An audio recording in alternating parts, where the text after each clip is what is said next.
Right. This is the other thing I wanted to talk about before the Sodom and Gomorrah video. Um, in relation to this Mars rover landing, uh, where they're going to be using some cover version of David Bowier's Spiders of Mars, right? Now, I'm not really into the whole 60s, 70s music malarkey.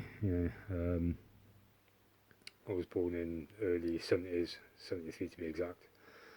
Um, but, you know, basically early 90s, mid 90s, I suppose. Um, I was listening to a lot of Annie Nightingale, Danny Rampling, Pete Tong, all the rest of it. So that's basically my music background. I was listening to Dread Zone when they weren't even really known about on the Annie Nightingale Chill Out Zone, right? On early Sunday mornings after Pete Tong and Danny Rampling. So my music knowledge around that area is very, very extensive because every Sunday morning I would be recording, right? Um,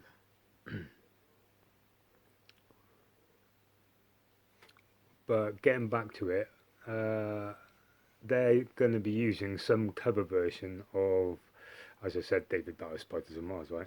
Now, as I said, I'm not really into Sixers music, but I get it. I get it, yeah, and they should have used the fucking original, not some Ponzi artist's cover fucking version, right? David Bowie's got way more history than this guy will ever have, right? Um, so that's off using a cover version as far as I'm concerned. They should never have done that, and they should have gone with the original.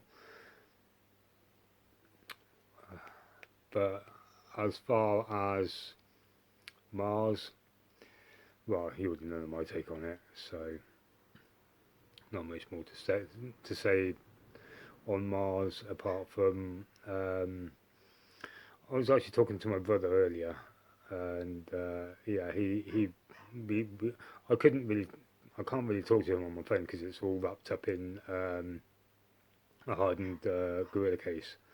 Yeah, so it makes listening to phone calls very, very difficult. Uh, and I had to cut him off literally because I just couldn't understand what the fuck he was saying. It was like him wearing two masks for crying out loud. So we had a bit of a chat about Mars and all the rest of it, and he was saying about the moon. I said, yeah, but what's the point? Um, as a long-term solution, the moon is no longer um, viable project. Okay. Uh, Now I'm not exactly sure. I mean, we're probably talking about another couple of 100,000 years before the sun starts expanding. Okay, but uh, my brother mentioned about hopping onto the moon first, and I was like, that is not a viable solution due to the time scale. Um, so due to other factors like the sun maybe expanding for one, if it ever does, right? And the moon is too close. Okay, the moon is way too close, so you need something a bit further out. And if the sun expands just enough, Mars might, just might, become more habitable. Okay, I'm not saying that this is going to be a fact. Just possibilities. Who the fuck knows? Nobody knows. So it's just basically a train of thought that's out there. Um, but in relation to the moon and setting up a colony on the moon, as I said, what's the point? If the sun expands, then the moon is going to be too close a planet to actually be viable. I did actually offer another solution, which would be another space station, okay, which is going to be bigger, because I don't see the point of spending literally billions upon billions of dollars, whatever, creating a colony on Mars when it's not going to be viable for that long a time. Okay, that's the reasoning behind it.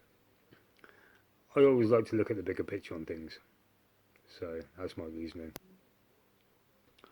And as far as anything else goes, I'm all out at the moment, so I'll leave it there.